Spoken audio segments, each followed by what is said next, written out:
반갑습니다, 여러분. 또 이렇게 너무 좋은 날, 너무 좋죠? 네, 너무 좋다. 이렇게 날씨가 좋고 공기도 시원하고 온도도 이렇게 좋을 줄 모르겠습니다. 정말 이렇게 바깥에서 보니까 너무 반갑고요. 또 여러분들하고 같이 또 다들 또 스케줄이 있고 쉬어야 될 텐데 예배드리고 와서 너무 감사하고 하나님이 우리 되게 기뻐하면서 뿌듯하게 할 것 같아요. 그래서 같이 여러분하고 함께 찬양할 수 있어서 너무 감사합니다. 오늘 특별히 우리 야외 예배를 드리게 됐는데요. 성령으로 인도받는 삶 벌써 14번째 시간이고요. 오늘 주제는 시험입니다. 시험. 영어로 하면 테스트인데 이 시험에 대해서 우리가 하나님의 본뜻과 마음을 온전히 알면 이 시험이 굉장히 감사한 거더라고요. 그래서 오늘 시험에 대해서 같이 함께 말씀을 나누고 여러분하고 또 말씀 알미에 또 같이 그냥 제 감동에 좀 서로 그동안 있었던 간증을 하고자 하시는 분들이 좀 간증을 해 주셨으면 좋겠다는 생각이 좀 들어서 간증하는 간증 타임을 좀 갖도록 하겠습니다. 네. 그냥 간증을 막 생각하는 것보다 그냥 즉흥적으로 그냥 하시면 좋을 것 같습니다. 그래서 우리 같이 말씀 읽겠는데요. 민수기 21장 4절에서 9절 말씀입니다. 다 찾으셨으면 함께 21장 4절에서 9절 말씀 같이 읽겠습니다. 시작. 백성이 호르산에서 출발하여 홍해 길을 따라 에돔 땅을 우회하려 하였다가 길로 말미암아 백성의 마음이 상하니라. 백성이 하나님과 모세를 향하여 원망하되 어찌하여 우리를 애굽에서 인도해 내어 이 광야에서 죽게 하는가. 이곳에는 먹을 것도 없고 물도 없고도다. 우리 마음이 이 하찮은 음식을 싫어하노라 하매 여호와께서 불뱀들을 백성 위에 보내어 백성을 물게 하심으로 이스라엘 백성 중에 죽은 자가 많은지라. 백성이 모세에게 이르러 말하되 우리가 여호와와 당신을 원하여 원망함으로 범죄하였사오니 여호와께서 기도하여 이 뱀들을 우리에게서 떠나게 하소서. 모세가 백성을 위하여 기도하매 여호와께서 모세에게 이르시되 불뱀을 만들어 장대 위에 매달아라. 물린 자마다 그것을 보면 살리라. 모세가 놋뱀을 만들어 장대 위에 다니 뱀에게 물린 자가 놋뱀을 쳐다본즉 모두 살더라. 아멘. 여러분들 익히 아시고 계신 놋뱀. 왜 우리 병원 구급차에 보면은 이렇게 장대가 있고 뱀이 이렇게 꼬불꼬불 있잖아요. 그게 뭐냐면 여기 성경에 나오는 요 얘기를 담은 겁니다. 왜냐면 이 당시에 불뱀에게 물린 그 백성에게요, 하나님이 장대에다 놋뱀을 달아서 그거 쳐다보면 살게 하셨거든요. 그래서 이제 그거를 모티브로 이렇게 병원에 보면 마크가 이제 나옵니다. 오늘의 말씀 주제는 시험인데요. 여러분 시험에 대한 어떤 생각이 좀 드세요? 좀 어려운 마음이 들죠. 저도 지금 사실은 다음 주부터 시험 기간이라 이 시험하니까 굉장히 벌써부터 부담됩니다. 근데 하나님이 우리에게 시험을 허락하실 때는 사실은 우리의 부르심하고 연관이 있습니다. 이 부르심은 직업하고는 좀 다릅니다. 그러니까 내가 하고 싶은 직업하고 하나님께서 우리를 부르신 거랑은 좀 다릅니다. 하나님이 우리를 시험하실 때는 이 부르심하고 연관이 있는데요. 사단도 우리를 시험합니다. 마귀도. 근데 마귀가 시험하는 거는 하나님께로 부르심에 도달하지 못하게 하려고 시험하는 거고요. 그러니까 하나님이 우리를 향해 하는 시험은 그 부르심에 도달하려고 시험하십니다. 똑같이 시험하는데 시험의 질이 완전히 다릅니다. 그러나 분명한 공통점이 있다면요, 우리의 부르심하고 연관되어 있습니다. 어떻게 보면은 우리들 가운데 하나님께서 지금 시험하시고 있는 사람들도 있을 거고 크고 작은 시험에 통과한 사람들도 있을 겁니다. 중요한 거는 우리가 살면서 끊임없이 이 시험을 봐야 된다는 겁니다. 시험을 하는 하나님의 뜻과 목적이 있는데요, 이게 중요합니다. 하나님께서 우리를 왜 시험하느냐, 이게 굉장히 중요한데요, 하나님이 그 자녀에게 시험하시는 거는 우리를 정말로 자녀 삼았기 때문에, 그러니까 우리가 하나님하고 관련이 있기 때문에 하나님은 우리를 시험하십니다. 두 번째로는 또 우리의 사명을 이루게 하시기 위해 우리를 이제 시험하십니다. 시험이 없으면 사실은 우리가 하나님의 사람인지 아닌지 알 수가 없습니다. 그래서 하나님께서 우리 시험하실 때에는 분명히 우리가 자녀라는 거, 그리고 우리에게 부르심이 있고 목적이 있다라는 거, 그리고 우리가 하나님의 사람인지를 확증하는 거, 이 세 가지가 분명히 있습니다. 하나님이 시험하시는 목적에 따라서 우리의 부르심이 이루어질 수도 있고 이루지 못할 수도 있습니다. 시험을 통해서 우리가 신앙이 점점 더 성장하고요, 하나님의 마음과 뜻을 알게 됩니다. 누가복음 18장 29절에 30절 말씀을 우리 인준이가 한번 읽어줄래요?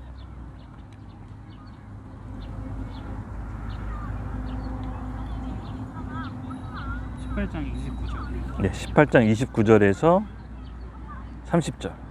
이르시되 내가 진실로 너희에게 이르노니 하나님의 나라를 위하여 집이나 아내나 형제나 부모나 자녀를 버린 자는 금세에 있어 여러 배를 받고 내세의 영생을 받지 못할 자가 없느니라 하시니라. 아멘.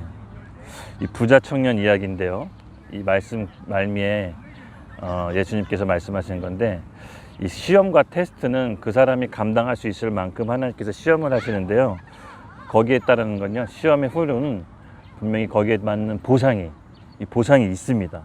말씀하신 것처럼 하나님께서는 현세에 여러 배를 받는 보상이 있고, 또 죽어서는 영생을 얻게 되는데요. 그러면 하나님께서 우리가 보상받으려고 이 시험을 통과해야 되냐? 그런 건 아닙니다. 하나님께서 모든 시험에 다 보상 준다는 건 아니지만, 분명한 것은 그 시험 후에는 거기에 맞는 영적인 권위를 주십니다. 그러니까 우리가 생각하는 보상이 아닐 수도 있어요. 근데 하나님께서는 반드시 보상을 주십니다. 아까도 얘기했지만 시험을 주시는 첫 번째, 부르심. 하나님은 우리 부르심을 이루기 위해 시험한다고 했습니다. 여러분, 하나님께서 우리를 부르실 때 분명히 광야로 옮기십니다.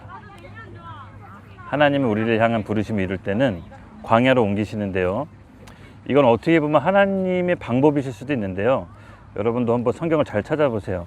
하나님이 어떤 사람을 그 사람의 목적에 의해 부르실 때는 반드시 거기 있는 자리에서 다른 장소로 이동시킵니다.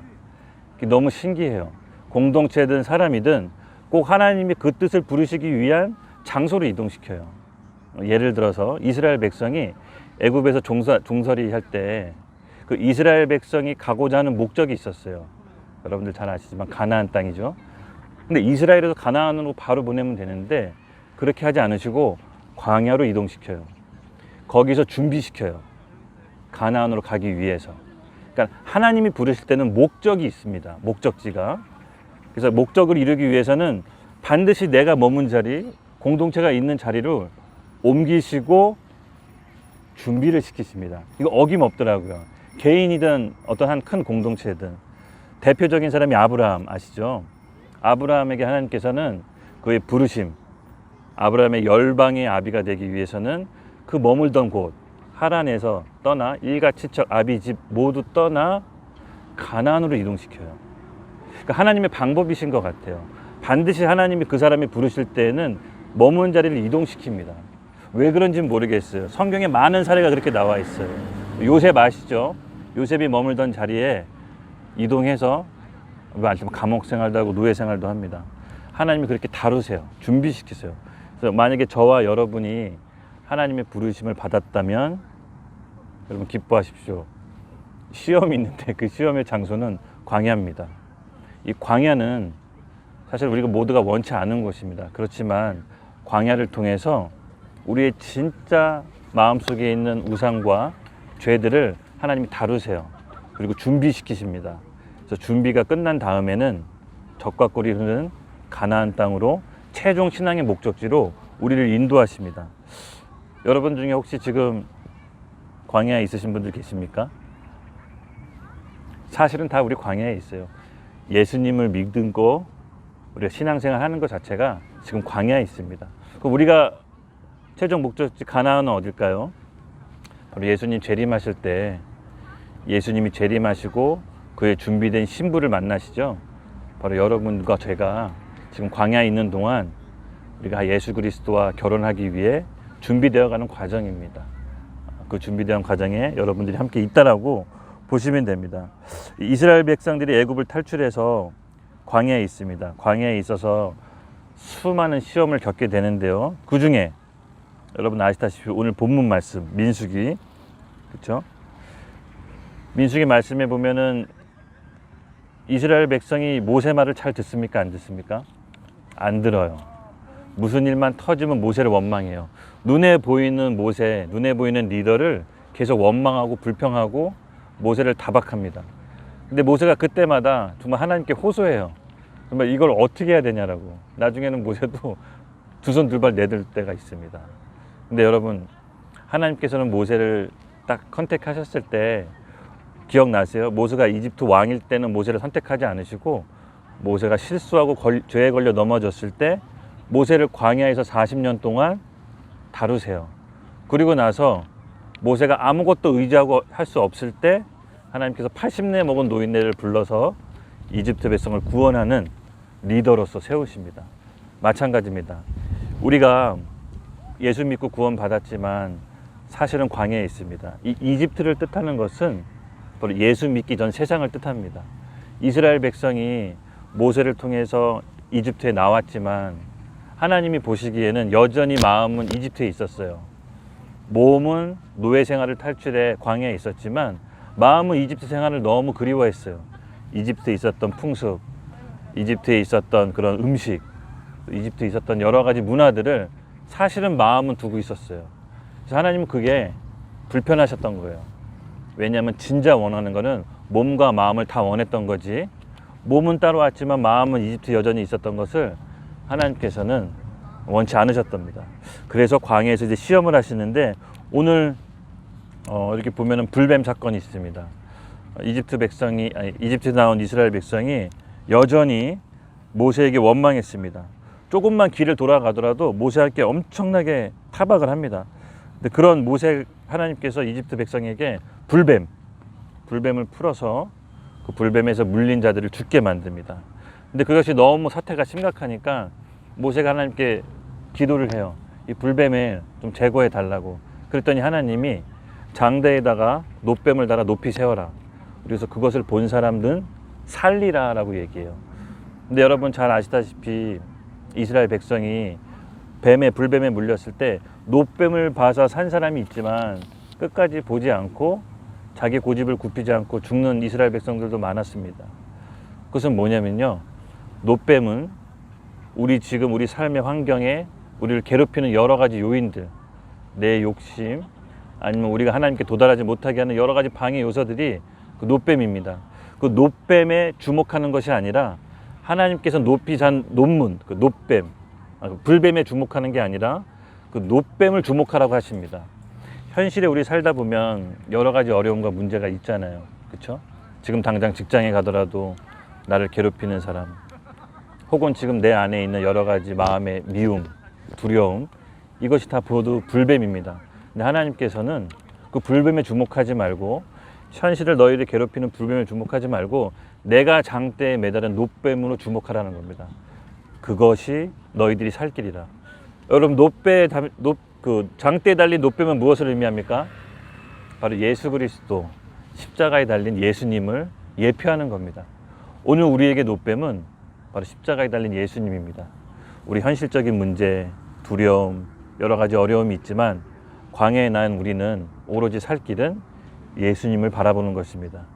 그래서 현실에 어렵다라는 거 알아요. 왜냐하면 저도 나이 먹으면 먹을수록 점점 젊었을 때 겪는 그런 장애물과 이 나이 먹고 겪게 되는 인생의 장애물의 무게가, 강도가 이제 다르답니다. 너무 커요. 그렇지만 그때마다 내가 현실에 타협할 거냐, 아니면 예수님의 말씀에 의지할 거냐, 늘 저는 이 장대에 달린 놋뱀을 바라보려고 애씁니다. 왜냐하면 그것이 저의 살 길이라는 것을 제가 알고 있기 때문입니다. 여러분이 광야에 있지만 여전히 우리가 살아갈 길은 장대에 달린 놋뱀입니다. 로마서 12장 1절에서 2절을 우리 기훈이가 좀 읽어줄래요?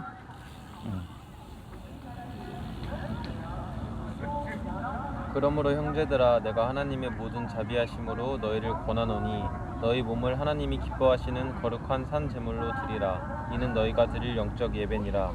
너희는 이 세대를 본받지 말고 오직 마음을 새롭게 함으로 변화를 받아 하나님의 선하시고 기뻐하시고 온전하신 뜻이 무엇인지 분별하도록 하라. 아멘.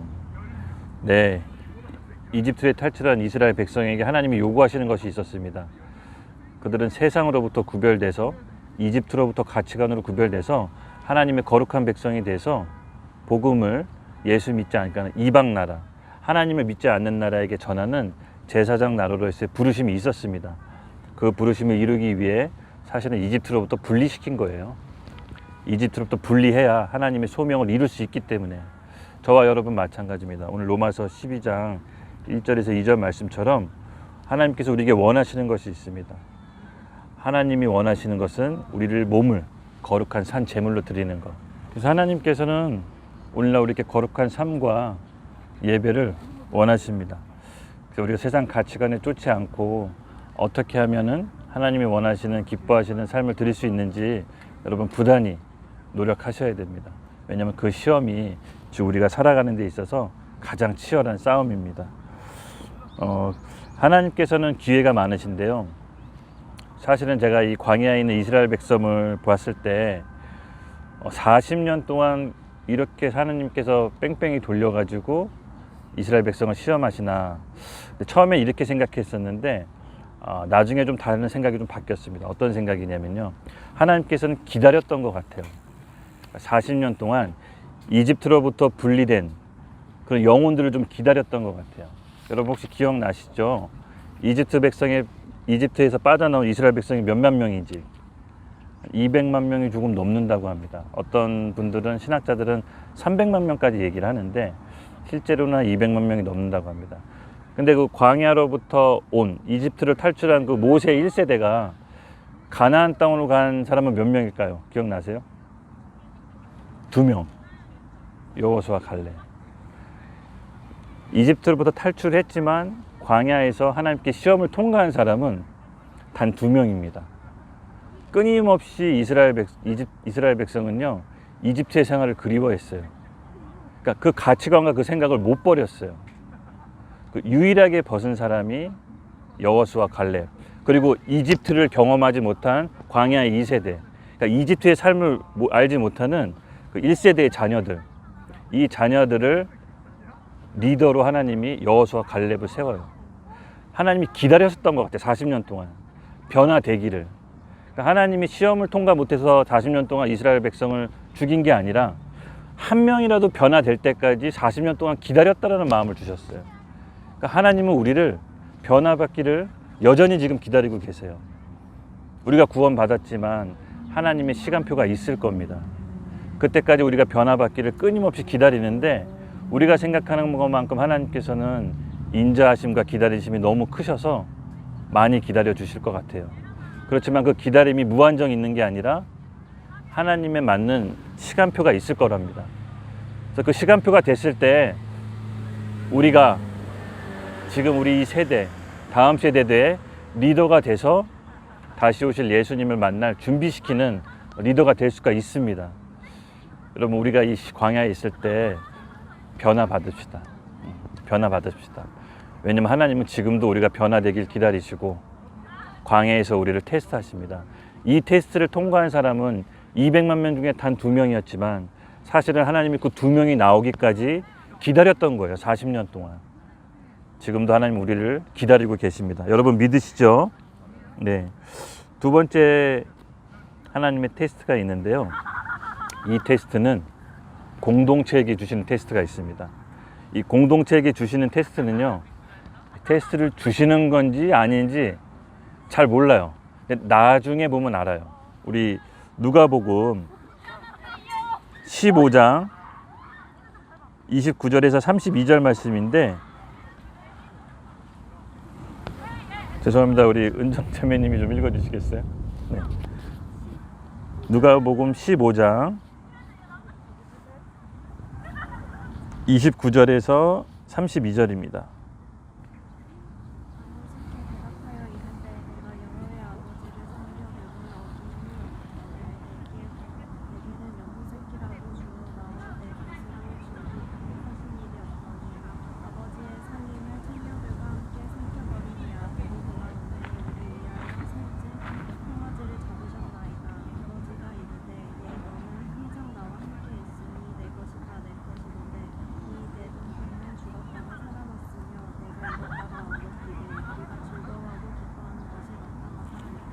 아멘.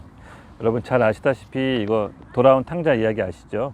돌아온 탕자 얘기에서 큰아들 얘기를 좀 뒤에서 뽑았습니다. 돌아온 탕자 보면요, 한 가지 사건이 벌어집니다. 바로 막내가 아버지한테 받을 재산을 미리 달라고 해서 밖으로 나갑니다. 그리고 그 재산을 다 탕진해서 돌아오는 장면인데요. 돌아왔을 때 그 나오는 반응입니다. 그 큰아들은 이 돌아온 아들이 자기 동생이 반갑지 않았던 모양입니다. 아버지한테 항변해요. 어떻게 항변하냐면은, 아니 아버지 내가 그토록 모시고 아버지 옆에 있을 때는 염소 새끼 한 마리 잡아주지 않더니, 아니 저 아버지 재산 다 탕진하고 허랑방탕하게 살아온 쟤한테 왜 송우를 잡아주십니까? 저는 뭡니까? 라고 아버지에게 항변합니다. 그때 이 아버지의 반응이 뭐였냐면은, 쟤는 너는 내 옆에 있고 어차피 내가 가진 재산 다 네 건데 쟤는 죽었다 살아 돌아오지 않았냐, 그래서 동생을 위해 기뻐하는 게 당연하지 않냐라고 아버지가 얘기하십니다. 근데 여러분 잘 보세요.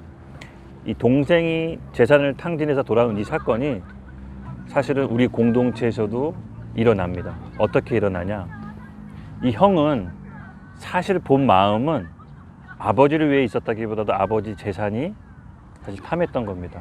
그냥 동생이 돌아왔다면 아버지와 같이 동생에게 야 어떻게 잘 지냈냐, 정말 기다렸다, 너 때문에 온 집안이 다 난리 났었다, 돌아와서 기쁘다라고 동생을 다독여 줘야 되는데, 동생이 돌아오는 게 기분이 나쁜 겁니다. 왜냐, 자기가 아버지한테 받을 재물이, 유산이 나눠지기 때문에 그걸 바로 아버지한테 항변하는 겁니다.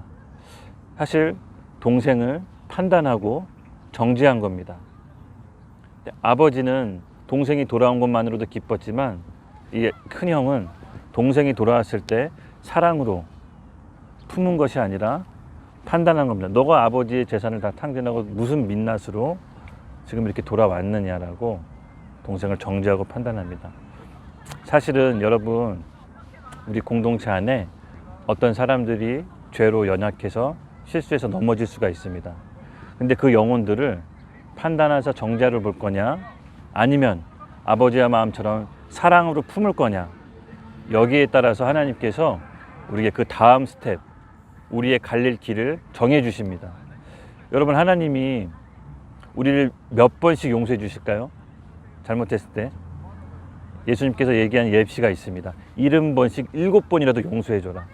하나님의 용서는 무한대입니다. 한정이 없습니다. 근데 우리가 저 사람의 잘못과 저 사람의 어떻게 보면은 연약함을 보고 판단한다면 사실은 하나님을 판단한 겁니다. 왜냐하면 하나님이 둘째 아들이 밖에 나가도록 허락하신 거거든요. 아버지가 허락하신 거예요. 그 둘째 아들이 재산을 갖고 나갈 때는 아버지가 재산을 탕진할 거 알고 허락하신 거거든요. 알고 허락하신 거예요. 왜 허락하셨을까요? 아버지 옆에 있지만 아직도 둘째 아들은 해결해야 될 죄가 있어요. 자기 연약함. 집에 있을 때는 그것이 다뤄지지가 않아요. 늘 아버지 옆에 있기 때문에, 늘 이쁨만 사랑만 받기 때문에 그걸 다룰 수가 없어요. 그렇지만 그 아들이 재산을 갖고 나갔을 때는 아버지 알고 있었어요. 저거 낳고 가서 탕진할 걸 알고 있었지만 허락하세요. 그렇게 해야, 탕진해야 고침받을 수 있기 때문에 그걸 허락하십니다. 근데 그걸 허락하신 아버지가 허락했기 때문에 그 아들이 이렇게 돌아왔는데, 큰아들은 그것을 비난합니다. 너가 아버지 재산 갖고 다 탕진하지 않았냐. 그걸 허락한 아버지를 비난하게 되는 겁니다. 마찬가지입니다. 우리가 공동체에서 신앙생활 하잖아요. 그러면 저와 여러분 누구라도 죄에 걸려 넘어질 수가 있습니다. 그리고 다른 사람 판단할 수 있습니다. 근데 중요한 것은 우리가 이 공동체에서 하나님이 어떤 한 영혼이 죄나 연약함에 실수해서 걸려 넘어지게 했을 때는 사실 공동체를 테스트하는 거예요. 과연 내 영혼을 품을 만한 그릇이 이 공동체가 준비되었는지. 그래서 어떤 죄가 범하거든 그를 중심으로 기도해주고 아파해줘야 됩니다. 왜냐하면 그렇게 하지 않으면 그렇게 허용하신 하나님을 판단하는 거기 때문에. 무슨 말씀인지 아시죠? 여러분, 절대 우리 안에 있는 그 정죄와 판단과 비난을 오늘 이 순간 끊어내시기 바랍니다. 제가 신앙생활 하면서 우리가 다른 영혼을 판단하는 걸 하나님이 제일 싫어한다는 걸 알았어요. 우리에겐 판단 권한이 없습니다. 그런 연약함과 죄의 모습이 보여진다면 중심으로 그 형제와 자매를 위해 기도해 줍시다.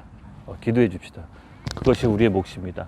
이처럼 하나님이 한 공동체를 시험하실 때는요, 테스트할 때는 알게 모르게, 지금 우리가 시험을 당하는지 아는지 모르게 시험을 하세요. 지나고 나보면 알아요. 아, 지금 이거 하나님의 테스트였구나. 제가 좀 재밌는, 그러니까 저와 하나님의 관계에서 재밌는 아주 사소한 일을 좀 얘기하자면, 저번 주였어요. 제가 이제 도시락을 배달하거든요. 근데 배달하면은 기훈이가 몇 분 후에 도착하십니까? 라고 이제 카톡으로 보내요. 거기에 맞춰서 또 다른 배달 코스를 묶어주거든요. 근데 조금 바빴어요. 그날 좀 재촉이 됐어요. 그래서 도시락을 건네주고 할머니가 저를 붙잡고 계산을 하고 있는데, 손님하고 계산하고 있는데 옆에 할머니가 자꾸 물어봐요.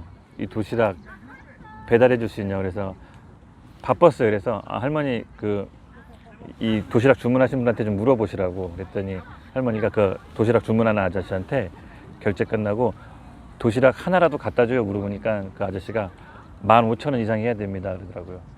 그래가지고 그러면 자기가 도시락 좀 주문해 달라 했더니 아저씨가 저 배달한 사장님한테 물어보라 그러더라고요. 저 할머니가 다시 또 물어봐요. 나 뭐 도시락 좀 먹을 거 갖다 달라. 그래서 제가 급했어요. 급해서 할머니 배달 앱을 통해 주문하시라고 그랬어요. 근데 그 말하고 돌아서는데 성령께서 딱 저의 마음을 찝어주시더라고요. 야, 너라면 저 할머니가 배달 앱을 통해 주문할 수 있겠니? 다시 가서 주문을 받아라. 라는 마음을 딱 주시더라고요. 정말. 내가 그래서 너무 죄송하더라고 할머니한테.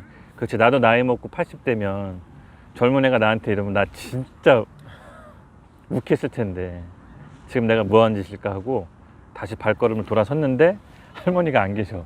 너무 죄송한 거야. 근데 여러분, 제가 왜 이 얘기를 했냐면요, 이게 하나님이 저에 대한 테스트였다는 거를 가게 오면서 알게 됐어요.